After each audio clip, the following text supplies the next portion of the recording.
Lu Yun terbang mendekat dan melihat seekor binatang buas besar berlari dengan liar. Binatang buas itu tingginya lebih dari 10 kaki dan panjangnya lebih dari 20 kaki. Ia memiliki 3 pasang mata besar di kepalanya, satu tanduk sebesar pohon berumur 1000 tahun, mulut penuh taring, dan kulit abu-abu, sekujur tubuhnya penuh kerutan. Sekilas Lu Yun tahu bahwa orang ini tidak mudah diajak main-main. Melihat ke belakang binatang buas itu, saya melihat seorang biksu muda, yang terus-menerus menembakkan berbagai mantra ke binatang buas itu. Mantra itu jatuh ke binatang buas itu, membuatnya melolong kesakitan. Namun, Lu Yun menemukan bahwa binatang buas ini menjerit dengan sedih, namun tidak ada luka sama sekali di tubuhnya. Oh, binatang buas ini sangat pemalu. Jika itu aku pasti akan berbalik dan memberinya istirahat. Saat Lu Yun mengeluh secara diam-diam, biksu di kejauhan menemukan Lu Yun bersembunyi di mahkota pohon. Wah, kenapa kamu tidak datang dan membantuku? Aku akan berterima kasih jika semuanya terjadi. Anak laki-laki, siapa yang dikatakan di sini? Tampaknya orang lain tidak lebih tua dari dirinya. Tapi kemudian aku memikirkannya, Long Ying berkata bahwa semua orang kuat di dunia bawah tinggal di sini, sama seperti Chang Lan, yang sudah akan mati, tetapi setelah menggunakan energi kekaisaran Lu Yun, dia berubah menjadi seorang pemuda berusia 17 atau 18 tahun. Hei, aku sedang berbicara denganmu, apakah kamu tuli? Teriak biksu itu dengan marah. Oh, itu datang, itu datang. Lu Yun buru-buru terbang turun dari puncak pohon dan mendekati biksu itu. Bolehkah saya bertanya Anda memanggil saya apa, senior? Mengapa Anda mengejar binatang buas ini? Mengapa kamu mengejarnya? Itu pertanyaan yang bagus. Jika dia tidak mampu menangkal bencana dan melenyapkan karma bagi saya, apakah menurut Anda saya tidak akan membunuhnya? Mencegah bencana, menghilangkan karma, Lu Yun tercengang. Cepat bantu aku menghentikannya. Jika dia lolos ke Gunung Siwan, tidak akan ada yang bisa menangkapnya. Oke senior, meskipun Lu Yun tidak mengerti maksud biksu itu, dia tetap ingin membantu.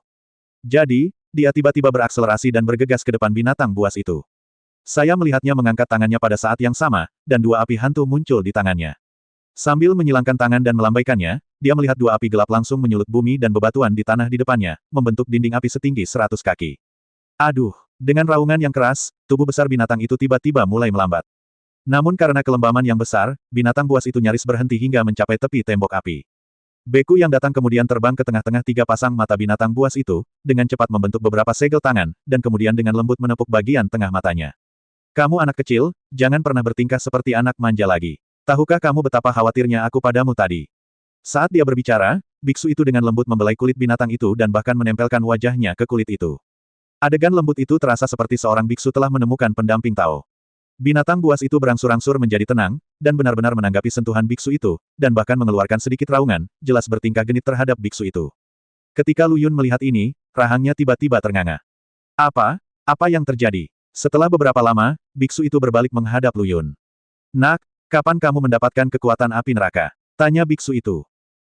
Senior, bukankah sebaiknya kamu memberiku hadiah dulu? Lu Yun bertanya, sebenarnya yang kuinginkan sangat sederhana, itu hanya rumput spiritual berbentuk naga.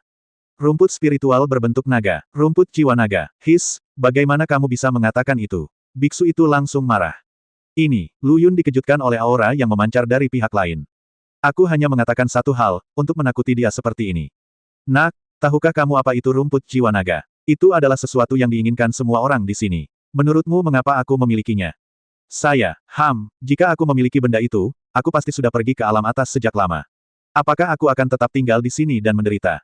Lu Yun mengerti, dan Long Ying menipunya. Tepatnya, Dragon Soul Grass lah yang menipunya. Itu hanya rumput spiritual, mengapa dianggap sebagai harta karun? Lu Yun bingung. Biksu itu jarang memperhatikannya. Dia melemparkan cincin penyimpanan ke Lu Yun dan pergi. Senior, tolong tetap di sini. Lu Yun buru-buru melangkah maju. Ada lagi. Lu Yun menyerahkan cincin itu dan segera berkata, karena senior tidak memiliki rumput jiwa naga, saya tidak dapat menerima cincin ini. Nak, apakah kamu meremehkanku? Tidak ada alasan untuk mengambil kembali barang-barang yang telah kuberikan dari Tuan Daoxuan. Tidak, bukan itu maksudku. Lu Yun buru-buru menjelaskan, sebenarnya, aku mengira jiwa temanku terluka. Aku hanya ingin membuat ramuan untuk membantu temanku memperbaiki jiwanya. Master Daoxuan melihat keluar hutan lebat dan berkata, apakah itu naga di luar? Tepat sekali. Lu Yun tidak menyangka bahwa Long Dapao, sebagai keluarga kerajaan kuno yang asli, tidak dipandang rendah oleh siapapun. Hei, itu saja. Tuan Daoxuan menghela nafas, demi membantuku menemukan kekasih kecilku, izinkan aku memberitahumu sesuatu. Sayang kecil, Lu Yun melirik binatang buas di belakang Master Daoxuan. Dia tidak bisa mengaitkannya dengan kata, sayang kecil. Nak, tahukah kamu di mana tempat ini? Seharusnya, menjadi tempat terlarang di dunia bawah. Ya, Kami orang tua abadi yang mendekati akhir hidup kami akan datang ke sini untuk mengambil kesempatan, tetapi kesempatan ini tidak begitu mudah untuk ditemukan. Master Daoxuan menghela nafas, tetapi Anda datang tepat pada waktunya, itu akan memakan waktu beberapa hari, pintu masuk ke dunia rahasia akan terbuka, dan jika kamu bisa membawa temanmu ke dunia rahasia, mungkin ada peluang. Peluang, Lu Yun mengerutkan kening. Ya, kesempatan untuk mendapatkan rumput jiwa naga. Master Daoxuan menjelaskan. Terima kasih atas nasihatmu, senior. Lu Yun buru-buru membungkukkan tangannya dan memberi hormat. Hei, jangan terburu-buru mengucapkan terima kasih. Kamu tahu tidak banyak biksu saat ini. Kalau saatnya tiba, jangan katakan apa yang sudah kubilang padamu. Tentu saja, iya, tapi area terlarang itu sangat berbahaya. Sebaiknya kamu menunggu di luar bersama teman-temanmu. Pada hari pembukaan area rahasia, akan ada keributan besar di sini. Belum terlambat bagimu untuk masuk kalau begitu. Petik 2. Oke senior, Lu Yun berterima kasih lagi pada guru Daoxuan dan berbalik untuk pergi. Tunggu, senior, apakah ada hal lain yang harus kamu lakukan? Tadi kamu bilang kamu bisa membuat ramuan. Yah, aku tahu sedikit tentang itu. Berapa tingkatan obat mujarab yang bisa dimurnikan? Kan bisa memurnikan ramuan itu. Lu Yun tidak berani berkata apa-apa, karena takut pihak lain akan memintanya membantunya membuat ramuan. Oh, anakmu benar-benar bisa memurnikan ramuan. Tepat pada waktunya, datang dan bantu aku. Hahaha. Lu Yun, apa yang guru Daoxuan ingin dia sempurnakan bukanlah ramuan kelas atas, tetapi ramuan kelas 8 biasa. Lu Yun juga tidak ragu-ragu, dia mengambil bahan obat yang diserahkan oleh Master Daoxuan, mengeluarkan tungku Suantian, dan menyelesaikan pemurnian ramuan dalam sekejap. Haha, jika kamu tidak mengatakan yang sebenarnya, kamu bisa membuat ramuan kelas 8 dalam sekejap mata. Batasanmu bukan hanya ramuan ajaib. Namun, Tuan Daoxuan tidak terlalu peduli, berbalik dan pergi bersama anak kecil itu. Lu Yun kembali ke Long Ying dan menceritakan apa yang baru saja terjadi. Namun, wajah Long Yan menunjukkan rasa malu dan dia hanya berkata dengan lembut. Lu Yun, kamu ditipu oleh biksu itu. Berbohong, Lu Yun bingung. Adikmu adalah keluarga kerajaan kuno, jadi dia secara alami diberkati dengan keberuntungan, dan orang-orang kuat itu semuanya kurang beruntung, jika tidak, mereka tidak akan datang ke sini untuk mempertaruhkan hidup mereka untuk mencari peluang. Apa yang kamu katakan masuk akal, tapi terus kenapa? Siapapun yang berani menipu kakakku yang bersenjata, aku akan membunuhnya. Jika saatnya tiba, aku khawatir kamu tidak akan bisa melindungi dirimu sendiri dan tidak punya waktu untuk merawatnya. Ada sedikit rasa kesepian di wajah Long Ying, dan matanya tertuju pada tubuh naga besar Long Dabao Nuo. Beberapa hari berlalu dalam sekejap mata, dan biksu bernama Daoxuan Zenren tidak muncul lagi. Lu Yun tidak bisa menahan perasaan khawatir di dalam hatinya, dan dia tidak bisa menahan cemberut saat dia melihat tubuh naga Long Kenon yang sedikit bergelombang. Jika jiwa rusak dan tidak dapat pulih dalam jangka waktu yang lama, bahkan jika pulih di kemudian hari dapat mempengaruhi pikiran. Karena itu, tidak hanya Lu Yun, tetapi Long Ying juga menjadi khawatir. Apakah biksu itu mengatakan kapan dunia rahasia akan dibuka? Long Yan bertanya. Lu Yun perlahan menggelengkan kepalanya. Dia telah mencari di hutan lebat terdekat, dan meskipun dia menemukan beberapa tanaman obat dengan kualitas yang relatif baik, tanaman tersebut tidak efektif melawan meriam naga. Baru pada hari ketujuh Long Chanao bangun. Tubuh naga besar itu menjelma menjadi wujud manusia, dan dia tetaplah pria tampan dengan rambut pirang dan kacamata hitam. Lu Yun melepas kacamata hitamnya dan melihat mata kosong Long Dapao, sementara Long Dapao masih menggumamkan sesuatu. Setelah mendengarkan baik-baik, saya menyadari bahwa yang dia bicarakan sebenarnya adalah, siapa yang memikirkan saya. Long Ying memandang Long Dapao dengan mata tertekan dan tetap di sisinya, menata rambutnya. Saudara Dapao, apakah kamu ingat siapa saya? Saya Lu Yun. Panggil Lu Yun lembut, tapi Long Dapao tidak menjawab sama sekali. Aduh, pada saat ini, auman binatang buas tiba-tiba datang dari hutan lebat. Sedikit sayang, Lu Yun tiba-tiba berbalik. Segera setelah itu, terjadi guncangan di tanah. Keduanya buru-buru mendukung Long Dapao, takut dia akan jatuh. Seharusnya alam rahasia telah dibuka. Long Ying, kamu jaga meriam besar di sini sementara aku pergi ke alam rahasia untuk menemukan rumput jiwa naga. Tidak, bawa dia bersamamu. Orang asli berkata bahwa sangat berbahaya di alam rahasia. Justru karena bahayanya kita harus membawanya bersama kita. Lu Yun tercengang. Bukankah kamu mengatakan itu? Jika ada yang berani memanfaatkannya, kamu akan membunuhnya. Bagus. Kedua pria itu mengangkat meriam naga dan dengan hati-hati menuju lebih jauh ke dalam hutan lebat. Guncangan bumi segera menjadi lebih sering, burung dan hewan yang tak terhitung jumlahnya berlarian, dan pohon-pohon besar tumbang. Setelah berjalan sehari semalam, Lu Yun akhirnya melihat sekelompok orang berdiri di bawah air terjun besar. Mereka tidak berani maju, mereka hanya melihat dari kejauhan. Lu Yun menghitung secara kasar dan menemukan bahwa ada hampir 100 biksu menunggu di sini. Meskipun usianya tidak dapat dilihat dari penampilan mereka, dia tahu bahwa orang-orang ini semua sedang sekarat. Meski memancarkan aura yang kuat, ada sedikit jejak kematian di aura yang mereka pancarkan. Beberapa dari orang-orang ini berdiri bersama berdua atau bertiga, tetapi lebih banyak dari mereka memilih untuk menyendiri. Air terjun di seberang mengalir begitu deras sehingga tidak mungkin untuk melihat dengan jelas apa yang ada di balik air terjun tersebut. Hei, kalian datang lebih awal. Tiba-tiba, sebuah suara datang dari belakang Lu Yun. Melihat ke belakang, dia melihat bahwa itu adalah Master Daoxuan dari sebelumnya. Di telapak tangannya, dia memegang seekor binatang kecil sebesar telapak tangan. Ketika dia melihatnya dengan hati-hati, dia melihat itu adalah gua-guai kecil. Senior, apakah ini sayang kecilmu? Itu benar. Lu Yun tidak dapat menghubungkan hal kecil ini dengan pria besar hari itu. Mencicit. Ketika anak kecil itu melihat Lu Yun, dia mengangkat kepalanya dan meraung ke arah Lu Yun 2 kali, tapi suaranya tidak mengancam sama sekali. Lu Yun dengan lembut membelai kepalanya dengan jari-jarinya, dengan senyuman di bibirnya, tapi digigit oleh anak kecil itu. Lu Yun segera berhenti. Si kecil sebenarnya masih menyimpan dendam. Cekikikan. Long Ying jarang tertawa terbahak-bahak. Saya sudah bertemu senior. Long Ying mendukung Long Dapao dan mengangguk. Nah, apakah ini temanmu yang menyakiti jiwamu? Tuan Daoxuan bertanya. Ya, senior. Lu Yun mengangguk dan berkata, saya berani bertanya kepada senior, kapan dunia rahasia ini akan dibuka? Di mana pintu masuknya? Bukankah kalian semua melihat ke air terjun? Pintu masuknya ada di belakang air terjun. Master Daoxuan menunjuk ke air terjun dan berkata, ini adalah alam rahasia, bukan altar.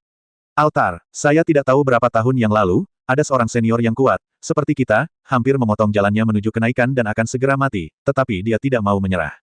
Jadi, dia pergi kemana-mana untuk mencari peluang, dan dalam waktu singkat, dia mengunjungi seluruh dunia bawah. Tepat ketika dia frustrasi, dia menemukan tempat yang menyedihkan ini. Tuan Daoxuan menghela nafas. Ini dulunya adalah tempat di mana hukum langit dan bumi lengkap. Oleh karena itu, senior yang kuat mengandalkan kualifikasinya yang luar biasa untuk tidak hanya memperbaiki luka Tao di tubuhnya, tetapi juga memperpanjang umurnya. Akhirnya dia menemukan jalan menuju kenaikan. Lu Yun bertanya. Ya, tapi sayang sekali ketika dia hendak naik, dia menyadari bahwa dia salah. Jika dia ingin naik ke alam atas, dia harus mengubah seluruh tubuhnya. Namun, begitu dia kehilangan semua kultivasinya, dia akan mati di tempat. Saat dia ragu-ragu, seseorang yang bersembunyi di kegelapan tiba-tiba muncul dan membunuhnya. Bunuh. Siapa yang begitu kejam? Long Ying berkata dengan marah. Oh, kejam. Apa yang tidak bisa dilakukan seseorang ketika dia akan mati? Master Daoxuan mencibir, itu adalah jalan menuju surga, siapa yang mau menyerah? Lagi pula, orang-orang itulah yang akan mati. Siapa yang tidak ingin berjuang demi masa depan dirinya sendiri? Jadi, orang-orang itu bertempur dan menderita banyak korban jiwa. Pada akhirnya, tidak ada yang menaiki tangga menuju surga. Jadi, sejauh ini, saya belum pernah mendengar ada orang yang bisa naik ke alam rahasia ini. Setelah Lu Yun mendengar ini, dia sedikit mengangguk. Tujuan kedatangannya ke sini bukan untuk bersaing dengan mereka dalam perjalanan menuju kenaikan, dia hanya ingin menemukan rumput jiwa naga untuk meriam naga. Namun, jika Anda mengatakan ini, tidak ada yang akan mempercayainya. Air terjun di kejauhan masih mengalir, dan area sekitarnya menjadi sunyi kembali. Semua orang menunggu saat dunia rahasia terbuka. Mengesampingkan Long Dapao, Lu Yun berencana berdiskusi dengan Long Ying apa yang harus dilakukan selanjutnya. Menurut keadaan, Long Ying berkata, mari kita ikuti saja mereka dan jangan bertengkar dengan mereka. Selama kita tetap pada cara kita sendiri, mereka tidak akan melakukan hal buruk pada kita. Saya harap begitu. Lu Yun menghela nafas, saya hanya berharap Brother Big Cannon dapat bertahan dan tidak terjadi apa-apa padanya. Berdengung, terdengar suara keras dari arah air terjun. Mereka berdua mengikuti suara tersebut dan melihat bahwa air terjun tersebut justru membuka celah di tengahnya dan berangsur-angsur terbuka ke kedua sisinya. Di seberang air terjun, sekelompok biksu abadi berdiri siap untuk masuk kapan saja. Saat ini, hanya 3 orang yang terlihat naik ke udara dan berteriak kepada sekelompok biksu di bawah, kali ini, jalan menuju kenaikan adalah milik kami bertiga. Mohon mundur. Saat air terjun terbuka penuh, portal yang mengeluarkan kabut hitam tiba-tiba muncul di depan semua orang. Ketiga orang itu berbalik dan terbang masuk. Aku sudah hidup lama sekali, bagaimana aku bisa membiarkanmu meminumnya? Seorang wanita tua terlihat, mengikuti di belakangnya, dan dia juga terbang ke portal. Tunggu apa lagi? Apakah kamu menunggu orang lain mencuri jalan menuju surga? Seseorang mulai memimpin, dan semua orang tidak bisa menunggu lebih lama lagi dan terbang menuju portal. Jangan bilang aku tidak memperingatkanmu, ada banyak bahaya di dalam. Cedera temanmu penting, tapi nyawamu lebih penting. Master Daoxuan menyelesaikan instruksinya dan mendukung anak kecil itu untuk memasuki portal dengan susah payah. Dalam sekejap, semua biksu di sini telah pergi, hanya menyisakan Lu Yun dan 3 orang lainnya. Setelah menunggu lama lagi dan melihat tidak ada orang yang memasuki portal lagi, Lu Yun dan Long Ying mengangkat Long Cannon dan terbang ke portal. Ketika Lu Yun mendapatkan kembali penglihatannya, sekelompok biksu berada di sekitarnya. Sebelum dia dapat memahami apa yang sedang terjadi, Master Daoxuan menarik mereka bertiga ke sisinya. Senior, apa yang sebenarnya terjadi di sini? Mengapa orang-orang ini masih di sini? Lu Yun melihat sekeliling dan menemukan bahwa tempat ini tidak berbeda dengan dunia luar. Guru Daoxuan memandang biksu lainnya, dan kemudian berbisik kepada Lu Yun, mereka berencana menghancurkan pintu masuk. Mengapa ini? Bukankah mereka berencana untuk keluar? Lu Yun bertanya. Ya, bagi sebagian orang, ini mungkin satu-satunya kesempatan mereka. Tetapi jika mereka melakukan ini, apa yang akan dilakukan orang lain? Mungkinkah mereka juga mati bersama mereka? Benar, jadi kamu harus berpikir matang-matang. Belum terlambat untuk berangkat sekarang. Tetapi, Lu Yun memandang meriam panjang. Kami memutuskan untuk tinggal. Long Ying tiba-tiba berbicara, Lu Yun, sebaiknya kamu keluar, saudara perempuanmu masih menunggumu. Aku tidak akan pergi. Aku hanya mengkhawatirkan kakak Big Cannon. Sebelum kata-katanya selesai, portal telah dihancurkan. Saya melihat lebih dari selusin biksu mengambil tindakan pada saat yang sama, langsung menghancurkan portal itu menjadi beberapa bagian. Aku baik-baik saja sekarang. Aku khawatir aku tidak bisa pergi meskipun aku mau. Setelah menghancurkan portal, sekelompok biksu terbang menjauh dari sini pada saat yang bersamaan. Kalian tunggu saja di sini. Saat aku menemukan rumput jiwa naga, aku pasti akan memberikannya padamu. Ini bisa dianggap sebagai pembayaran untuk ramuan itu. Zizi, setelah mengatakan itu, Master Daoxuan juga berbalik dan terbang. Hehehe, kalian lucu sekali, hehehe. Long Dapao tiba-tiba menunjuk ke arah mereka berdua dan mulai terkikik. Kakak Pao besar, apakah kamu masih mengingatku? Saya Lu Yun. Lu Yun, apa itu Lu Yun? Enakkah? Hahaha, Long Dapao sangat gila hingga membuat orang merasa sedih hanya dengan melihatnya. Tidak, aku tidak bisa duduk di sini dan menunggu kematian. Aku ingin menemukan rumput jiwa naga. Lu Yun melihat sekeliling dan memilih arah. Kalau begitu bawa dia pergi. Long Ying datang dan membantu Long Dapao, tapi tawa Long Dapao tiba-tiba berhenti. Matanya bertemu dengan mata Long Ying, lalu dia berkata dengan suara yang dalam, "Peri ini, mengapa kamu terlihat begitu akrab? Apakah kita pernah bertemu di suatu tempat?" Wajah Long Ying tiba-tiba memerah. "Peri, ada apa dengan wajahmu? Apakah kamu sakit? Biarkan aku membantumu memeriksanya." Suara Long Cannon dalam dan penuh pesona maskulin. Tapi saat ini, dia yang serius, justru menyentuh wajah Long Ying. "Rekan Tao, mohon hargai dirimu sendiri." Long Ying mau tidak mau mundur beberapa langkah. "Kakak Pao besar, jangan lakukan ini." Lu Yun melangkah maju dan menangkapnya. "Siapa kamu? Kenapa kamu memegang lenganku? Biarkan aku pergi secepatnya, peri itu membutuhkan perawatan medis." Long Dapao mulai berjuang lagi. Setelah akhirnya menenangkan Hao Long Cannon, mereka bertiga berjalan perlahan menuju lereng bukit. Lu Yun menemukan bahwa tumbuhan dengan khasiat obat yang berbeda tumbuh di mana-mana di sisi kiri dan kanan tanah, dan semuanya sudah tua, tetapi belum mencapai tingkat tumbuhan spiritual. Meninggalkan Long Cannon dalam perawatan Long Ying, dia terjun ke rumput. Hanya saja dia masuk dengan harapan besar, namun keluar dengan kecewa. Karena tidak ada jejak rumput jiwa naga sama sekali di sini. Di mana rumput jiwa naga begitu mudah ditemukan? Tahukah Anda, rumput jiwa naga ini ada dalam legenda dunia bawah. Long Yan mengingatkannya setelah dia kembali. Bahkan jika seluruh dunia bawah dibalik, aku masih akan menemukan rumput jiwa naga untuk Brother Big Cannon. Lu Yun berjongkok di depan Long Dapao dan memegang erat tangannya. "Siapa yang sangat merindukanku? Peri, kenapa wajahmu merah?" Mata Long Dapao kosong dan dia terus menggumamkan omong kosong. Setelah beristirahat sejenak, mereka bertiga terus bergerak maju. Setelah meninggalkan hutan ini, bagian depannya tiba-tiba terbuka. Dilihat dari kejauhan, tampak seperti ladang yang belum ditabur. Bidang ini sangat luas sehingga Anda tidak dapat melihat tepinya secara sekilas. Saya tidak menyangka ada tempat seperti itu di dunia rahasia ini. Long Yan berseru, jika saya bisa tinggal di sini untuk waktu yang lama, itu akan menjadi hal yang indah dalam hidup. Saat dia mengatakan itu, dia berlari ke depan. "Peri, tunggu aku." Meriam naga tiba-tiba aktif dan mengusir Long Ying. Lu Yun tersenyum penuh arti dan hendak berjalan ke depan, tapi pemandangan di depannya mulai berubah. Ladang yang luas lenyap, langit dan bumi berubah, dan langit yang semula cerah dengan cepat menjadi gelap. "Tidak, mundur," Lu Yun segera mengingatkan dengan keras. Namun, Long Ying, yang berlari di depan, sepertinya tidak mendengar setengahnya, dan sosoknya dengan cepat menghilang ke dalam kegelapan. Ups, melihat Long Dapao mengejarnya dari dekat, Lu Yun langsung merasakan firasat buruk di hatinya. Di mana surga ini? Ini jelas hanya ilusi. Dalam keputusasaan, Lu Yun hanya bisa mengikuti mereka berdua dan bergegas masuk. Di dalam susunan ilusi itu gelap gulita, dan Anda tidak dapat melihat jari-jari Anda. Tempat seperti ini membuat orang merasa tertekan. Jika mereka tinggal di sana dalam waktu lama, mereka mungkin akan menjadi gila. "Long Ying, kakak meriam besar, di mana kamu?" Lu Yun berteriak beberapa kali tetapi tidak mendapat tanggapan. Dia mengangkat tangannya untuk mempersembahkan api neraka, menerangi dunia, tetapi dia menemukan bahwa api neraka miliknya tidak dapat bersinar terlalu jauh. Bagaimana jebakan ilusi kecil ini bisa menjebakku? Momentum Lu Yun tiba-tiba meledak, dan energi kekaisaran di sekujur tubuhnya tiba-tiba runtuh ke sekitarnya. Dalam sekejap, pemandangan sekitar berubah lagi, dan kegelapan sebelumnya tersapu, kembali ke tampilan aslinya. Mendongak, Lu Yun hanya melihat tanah kosong, dengan banyak senjata tajam berserakan di tanah, berdiri terbalik di tanah. "Aku di sini." Setelah panggilan Long Ying, Lu Yun melihat Long Ying berdiri 10 kaki darinya. Dan di bawah kakinya, Long Dapao memegangi kakinya dan tersenyum bodoh. Lu Yun melangkah maju dan berkata dengan serius, tempat ini benar-benar jahat, jadi lebih baik berhati-hati. Hati-hati, jika susunan ilusi ini tidak lengkap, aku khawatir kita semua sudah mati sekarang. Long Ying mengerutkan kening dan berkata, tapi bagaimana dia menghindari senjata pembunuh ini? Mereka bertiga dengan cepat kembali dengan cara yang sama. Sekarang, Lu Yun tidak berani bertindak gegabah. Hanya formasi ilusi sederhana yang menghabiskan seluruh energi spiritualnya. Tidak apa-apa jika Anda hanya mengonsumsi sedikit energi spiritual. Setidaknya Anda bisa mengisinya kembali dengan meminum pil Yuanyang. Namun, masih ada formasi pembunuhan yang belum lengkap dalam formasi ilusi ini. Jika kita bertemu lagi, saya khawatir kita tidak akan seberuntung kali ini. Menurut pernyataan Long Ying, arai hantu di sini seharusnya sudah tua. Mungkin kecuali mata arai, yang masih memiliki energi, tempat lain telah kehilangan fungsi arai hantu untuk melarikan diri dengan mudah. Berapa banyak hal yang tidak diketahui tentang tempat ini.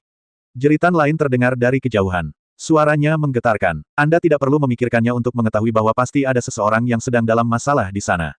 Lu Yun hanya duduk bersila. Bagaimanapun, para biksu telah tersebar di alam rahasia ini, jadi lebih baik biarkan mereka masuk terlebih dahulu dan menerobos formasi atau jebakan pembunuhan lainnya. Long Ying setuju dengan ini. Lagi pula, tidak seperti dunia luar, bahaya di sini adalah bahaya yang baru saja dia alami. Ada semakin banyak distorsi di ruang angkasa, dan Lu Yun sekali lagi melihat pohon kuno yang lurus dan menjulang tinggi. Batang tebal itu dengan cepat berubah bentuk, dan akhirnya tertelan oleh retakan yang muncul seketika. Selama 3 hari berturut-turut, mereka bertiga tetap di tempatnya. Lu Yun dan Long Ying baik-baik saja, tapi kondisi Long Dapao sangat buruk. Selain terjerat dengan Long Ying dan mengabaikan Lu Yun sama sekali, Long Dapao sebenarnya berlari sejauh puluhan kaki sendirian ketika keduanya tidak memperhatikan. Hal ini membuat Lu Yun dan Long Ying ketakutan. Mereka sudah masuk selama beberapa hari. Kita tidak bisa menunggu lebih lama lagi. Kita harus masuk dan mencari peluang. Proposal ini disetujui oleh Lu Yun, jadi mereka bertiga melanjutkan jauh ke dalam dunia rahasia. Sepanjang jalan, Lu Yun menemukan banyak darah, tapi dia tidak melihat satupun mayat. Saat aku merasa aneh, 2 serangga tiba-tiba muncul di hadapanku. Kedua serangga ini setinggi manusia, seperti teko bersisi 8 yang berubah menjadi roh.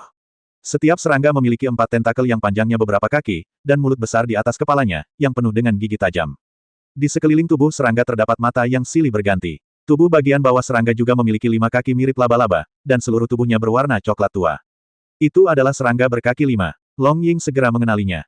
Apakah benda ini kuat? Lu Yun bertanya. Apakah menurut Anda serangga purba yang bertahan di alam rahasia setidaknya selama puluhan ribu tahun itu menakjubkan? Lu Yun tidak berkomitmen. Kamu perhatikan Brother Canon, jangan biarkan dia berlarian, aku akan menangani 2 serangga ini. Hati-hati, Lu Yun melihat makhluk seperti ini untuk pertama kalinya, dan hatinya penuh keraguan. Tapi Long Ying benar, untuk bertahan hidup di dunia rahasia yang berbahaya, pasti ada cara bagi mereka untuk bertahan hidup. Melihat Lu Yun datang, kedua serangga berkaki 5 itu langsung merentangkan tentakelnya dan bergoyang di depan mereka. Lu Yun berdiri di kejauhan sambil mempersembahkan api Yang Ming. Pergi, saya melihatnya berteriak keras, dan Yang Ming Huo di antara jari-jarinya langsung terbang menuju serangga berkaki 5. Tapi yang tidak dia duga adalah serangga berkaki 5 yang kikuk itu melompat ke samping dalam sekejap, dan api neraka langsung jatuh ke tanah. Tidak bodoh, namun, baginya, kedua serangga berkaki 5 ini bukanlah hal yang perlu ditakuti. Sebelum dia bisa mengambil tindakan lagi, serangga berkaki 5 yang diserang itu benar-benar bergerak terlebih dahulu dan tiba di depan Lu Yun dalam sekejap mata. Tentakel panjang menembus ke arah Lu Yun dari 4 arah. Lu Yun tidak berani mengabaikannya, dan buru-buru menemukan celah untuk masuk ke ruang terbuka di sampingnya. Ketika dia mengorbankan Yang Ming Huo lagi, serangga berkaki 5 lainnya datang dari belakangnya dan mengikatnya erat dengan tentakelnya. Serangga berkaki 5 yang baru saja melewatkan serangan itu langsung membalikkan tubuhnya, dan keempat tentakelnya menyerang lagi. Lu Yun mencoba melawan, tapi dia tidak bisa melepaskan diri dari belenggu tentakel serangga berkaki 5 itu. Melihat keempat tentakel itu hendak menembus tubuh Lu Yun, Long Ying di sampingnya mengambil tindakan tegas dan memotong tentakel serangga berkaki 5 itu. Lu Yun sangat marah, dan pada saat yang sama dia mengaktifkan kultivasinya dan berubah menjadi merah. Energi kekaisaran tiba-tiba meledak, menghancurkan semua tentakel yang mengikatnya. Aku memberimu 3 titik warna, dan kamu benar-benar berani menggunakannya untuk membuka bengkel pewarnaan. Serangan Lu Yun seperti kilat, 1 pukulan pada 1 waktu, dan dia langsung melumpuhkan 2 serangga berkaki 5. Cairan kental dan berbau busuk keluar dari bangkai 2 serangga berkaki 5 itu dan menyebar ke seluruh tanah. Lu Yun terkejut saat mengetahui bahwa beberapa kerangka manusia muncul di tubuh 2 serangga berkaki 5 ini, dan kerangka tersebut sebenarnya masih segar. Aku tidak menyangka benda ini benar-benar akan melakukan serangan diam-diam. Lu Yun berkata dengan heran. Tidak, meskipun tulang-tulang ini milik para biksu itu, mereka tidak dibunuh oleh mereka. Long Yan menunjuk ke sepotong tulang dan berkata, ini jelas dipotong oleh seseorang.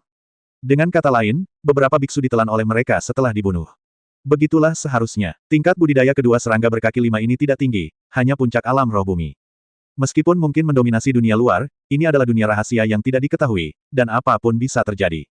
Setelah melewati mayat dua serangga berkaki 5 itu, ketiganya terus bergerak maju. Kadang-kadang, saya masih bisa mendengar suara perkelahian. Dari sini saja, Lu Yun melihat senjata rusak berserakan di mana-mana. Mengambil pedang yang patah, dia tidak bisa menahan nafas setelah melihatnya dengan hati-hati. Sungguh sia-sia jika senjata bagus disia-siakan seperti ini. Jika nyawamu hilang, apa gunanya senjata yang bagus? Apakah itu hanya sepotong besi busuk? Apa yang kamu katakan masuk akal, tapi orang mati demi uang dan burung mati demi makanan. Untuk terus hidup atau naik, jika itu aku mungkin akan bertarung lagi. Saat keduanya sedang mengobrol, 3 serangga berkaki 5 muncul lagi di depan mereka. Namun kali ini, ketiga serangga berkaki 5 itu berukuran 2 kali lebih besar dari 2 serangga berkaki 5 sebelumnya. Lu Yun mengambil tindakan tegas dan tidak menunjukkan belas kasihan. Dalam sekejap, 3 serangga berkaki 5 dibunuh oleh Lu Yun. Sudah berakhir. Kita telah tertular karma. Saya khawatir, serangga berkaki 5 akan mengikuti kita sampai mereka membunuh kita semua. Apa yang kamu takutkan? Datang dan bunuh satu, datang dan bunuh sepasang. Kata Lu Yun dengan bangga. Tapi, aku khawatir kamu tidak akan bisa menyelesaikan pembunuhan itu. Lihat. Sambil berbicara, semakin banyak serangga berkaki 5 yang mengepung ketiga orang itu. Mereka melambaikan tentakelnya, sepertinya menyatakan perang terhadap Lu Yun dan yang lainnya. Bagus sekali. Lu Yun berteriak keras, mengaktifkan energi kekaisarannya, dan menutupi seluruh tubuhnya dengan perisai api bawah. Pada saat yang sama, dia menyalakan kecepatan penuh dan langsung menuju ke kawanan serangga. Tiba-tiba, semburan jeritan serangga keluar, dan seluruh daratan tertutup cairan kental. Long Ying memegang long cannon yang melayang di udara, melihat Tunggul di bawah, mencium bau menjijikan, dan hampir muntah. Namun, setelah hampir setengah jam pertarungan dengan Lu Yun, jumlah serangga berkaki 5 di sekitarnya tidak hanya berkurang, tetapi malah bertambah jumlahnya. Nenek, apakah aku sudah menggali sarang serangga? Mengapa ada begitu banyak serangga? Makhluk-makhluk ini tidak takut dibunuh. Mereka tampak menjadi lebih ganas setelah terkontaminasi oleh daging dan darah rekannya. Aduh, raungan datang, dan Lu Yun tiba-tiba bersemangat. Mendongak, saya melihat guru Daoxuan mengendarai anak laki-lakinya, datang dari kejauhan. Tuan Daoxuan tiba. Di bawahnya, Xiao Guai-Guai berubah menjadi wujud aslinya dan meraung ke arah serangga berkaki 5. Serangga berkaki 5 itu sepertinya telah melihat musuh alaminya dan melarikan diri dalam sekejap mata. Lu Yun, yang awalnya berpikir untuk melakukan pembunuhan besar-besaran, tiba-tiba tertegun dan menoleh untuk melihat Daoxuan Zenren. Senior, kenapa kamu kembali lagi? Long Yan bertanya dengan rasa ingin tahu. Saya melihat Master Daoxuan melompat turun dari kepala Xiao Guai-Guai dan mendatangi mereka berdua. Ada racun beracun di depan, dan saya membutuhkan pil penghindar racun. Dalam kalimat sederhana, Master Daoxuan menyatakan kebutuhannya. Lu Yun terkejut, berpikir bahwa dia sepertinya tidak memiliki ramuan untuk memurnikan ramuan penghindar racun. Tuan Daoxuan telah melemparkan banyak ramuan ke depan Lu Yun. Aturan lamanya adalah, jika ramuannya sudah jadi, satu orang mendapat setengahnya. Lu Yun tidak punya alasan untuk menolaknya. Bagaimanapun, Tuan Daoxuan baru saja membantunya menyingkirkan serangga berkaki 5 yang menjijikkan itu. Meskipun dia bisa membunuh semua serangga menjijikkan itu dengan keahliannya sendiri, Lu Yun tidak bisa menolak kebaikan orang lain. Jadi, dia mengorbankan tungku Suantian, dan setelah beberapa saat, lebih dari selusin pil penghindar miasma muncul di tangannya. Senior, kita hanya bertiga. Percuma meminta lebih. Saya hanya simpan 3. Master Daoxuan tidak menunjukkan kepura-puraan apapun dan mengambil pil penghindar racun lainnya. Aku berhutang budi padamu. Setelah mengatakan itu, Tuan Daoxuan sekali lagi melompat ke atas kepala anak kecil itu, berbalik dan pergi. Saat mereka bertiga hendak melanjutkan perjalanan, 2 biksu lagi terbang dari kejauhan. Mereka tampak marah, seolah ingin memakan orang. Nak, bisakah kamu membuat ramuan? Tanya seseorang.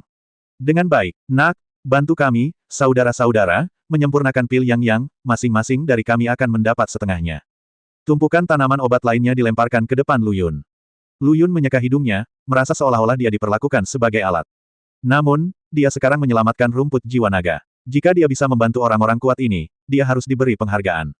Jadi, dia mengorbankan tungku Suantian lagi dan membantu mereka berdua menyempurnakan Yang Huidan. Keduanya meninggalkan separuh ramuan itu dan pergi dengan gembira. Sebelum mereka pergi jauh, sebuah aula bobrok muncul di depan mereka, dengan lebih dari selusin biksu berdiri di depan aula. Lu Yun berjalan mendekat dan berdiri jauh di belakang para biksu. Aula utama sangat megah, terlihat betapa spektakulernya aula utama ketika dibangun, namun kini sudah berupa reruntuhan dan tidak lagi memiliki kejayaan seperti semula. Tidak lama kemudian, saya melihat seorang lelaki tua, berlumuran darah, berlari dengan panik. Sebelum dia bisa tampil di depan semua orang, dia jatuh ke tanah. 2 biksu buru-buru melangkah maju dan membantu lelaki tua itu mundur. Napas lelaki tua itu cepat, matanya terpejam rapat, dan napasnya tidak teratur, seolah fondasinya telah rusak. Lu Yun terkejut saat melihat ini. Orang tua ini memiliki tingkat kultivasi yang sangat tinggi. Dia mungkin sudah menjadi pemimpin di antara orang-orang ini. Apa yang terjadi padanya di aula bobrok itu, dan bagaimana dia bisa terluka parah? Cepat, siapa yang punya pil Yuanyang? Aku khawatir orang ini akan mati. Jangan konyol, pil Yuanyang adalah obat mujarab kelas 3. Benda itu ada harganya tapi tidak ada pasarnya. Sekalipun tersedia, simpanlah sendiri untuk menyelamatkan hidupmu. Siapa bilang tidak begitu? Kalau mau disalahkan, salahkan saja dia karena tidak punya takdir naik ke surga. Sekelompok orang memiliki pendapat berbeda dan hanya bisa menyaksikan tanpa daya saat nafas kehidupan lelaki tua itu melemah. Lu Yun melangkah maju untuk membantu, tapi ditahan oleh Long Ying. Ketika dia berbalik untuk melihat, dia melihat Long Ying perlahan menggelengkan kepalanya ke arahnya. Mengapa tidak biarkan aku menyelamatkan orang? Lu Yun bingung. Lihat, Long Ying berbisik, orang tua itu baik-baik saja. Lu Yun tiba-tiba berbalik dan menatap lelaki tua yang tergeletak di tanah dengan mata menyipit. Nafas lelaki tua itu sedikit berkedut, dan matanya terpejam rapat, namun matanya terlihat bergerak-gerak. Apalagi kecuali noda darah yang mulai mengering, tidak ada darah segar yang keluar dari tubuhnya. Lu Yun terkejut, dia tidak menyangka biksu tua seperti itu masih ingin menggunakan tipuan seperti ini untuk menipu orang. Benar saja, melihat tidak ada yang bisa mengeluarkan pil Yuanyang, lelaki tua di tanah itu tiba-tiba menghela nafas lega, perlahan membuka kelopak matanya, dan memandang orang-orang di sekitarnya dengan ekspresi bingung. Apa yang terjadi padaku barusan? Terima kasih telah membantuku, terima kasih banyak. Setelah mengatakan itu, lelaki tua itu berdiri sendiri seolah-olah tidak terjadi apa-apa. Brengsek, Lu Yun diam-diam mengutuk di dalam hatinya. Namun, para biksu yang hadir terus memperhatikan aula utama di depan mereka seolah-olah tidak terjadi apa-apa. Apa yang ada di aula ini yang bisa membuat orang-orang ini mandek? Lu Yun berkata pada dirinya sendiri. Kemudian, dia melihat seorang biksu berdiri keluar dari kerumunan lagi. Di bawah pengawasan semua orang, dia pergi ke aula bobrok sendirian. Namun, semua orang menunggu lama, tetapi pria itu tidak keluar. Orang tua itu baru saja menghela nafas, lupakan saja, tidak perlu menunggu, siapa yang akan pergi selanjutnya. Aku akan melakukannya. Seorang kultivator wanita mengeluarkan pedang panjangnya dan terbang langsung ke aula. Namun, dia juga tidak muncul. Setelah kehilangan dua orang silih berganti, tidak ada yang salah dengan emosi orang lain, seolah kedua orang itu tidak pernah muncul. Tapi ini hanya menambah rasa penasaran Lu Yun. Meskipun aula utama bobrok, namun memancarkan aura misterius. Aura ini membuat Lu Yun merasakan deja vu, seolah-olah ada sesuatu yang memanggilnya. Kamu ingin masuk? Long Ying bertanya. Lu Yun mengangguk. Silakan saja, aku akan mengawasinya. Lu Yun tidak menyangka Long Ying akan setuju untuk pergi sendiri. Mereka datang ke dunia rahasia untuk mengambil risiko, jadi kenapa kita tidak? Pergi saja, aku akan melindunginya. Suara Long Ying penuh kelembutan, dan ada sedikit harapan di matanya. Lu Yun tersenyum penuh arti, berbalik dan mendatangi sekelompok biksu. Senior, Lu Yun menangkupkan tangannya dan berkata, karena kamu tidak pergi ke aula, maka juniornya akan masuk. Kamu tidak keberatan, kan? Anda, semua orang saling memandang. Nak, tahukah kamu di mana tempat ini? Beranikah kamu memasukinya sesuka hati? Aku tahu umurmu panjang, jadi sebaiknya kamu tidak menyeberang ke air berlumpur ini. Ya, bukankah hidup itu baik? Mengapa kamu harus mencari kematian? Bagaimana Lu Yun bisa mendengarkan mereka? Dia hanya tersenyum dan memeluk semua orang, lalu berbalik dan terbang menuju aula utama. Namun sebelum dia bisa memasuki aula, dia berhenti di depan pintu aula. Aura menakutkan terpancar dari aula, menyebabkan seluruh tubuh Lu Yun gemetar. Namun, Lu Yun masih menatap tekanan besar itu dan dengan hati-hati memasuki pintu masuk aula. Begitu dia masuk, Lu Yun benar-benar bingung dengan pemandangan di depannya. Kedua biksu yang masuk sebelumnya, satu di depan dan satu lagi di belakang, hanya memasuki aula utama tidak lebih dari 10 kaki jauhnya. Lu Yun juga terkejut melihat mereka semua terus berlari ke depan, tapi tubuh mereka tetap tidak bergerak. Tidak, tepatnya, mereka bergerak sangat lambat sehingga hampir mustahil untuk membedakannya dengan mata telanjang. Melihat lebih jauh ke depan, ada banyak tulang layu yang berdiri 100 kaki dari depan biksu pertama. Aneh, dari luar, aula ini tidak sebesar itu, tapi kenapa? Lu Yun langsung menyadari bahwa tempat ini seharusnya menjadi dunia rahasia di mana ruang dan waktu tumpang tindih. Jika dia tidak menguasai kekuatan hukum ruang dan waktu, dia mungkin akan mati di sini. Siapa yang menciptakan tempat ini? Untuk masuk atau tidak?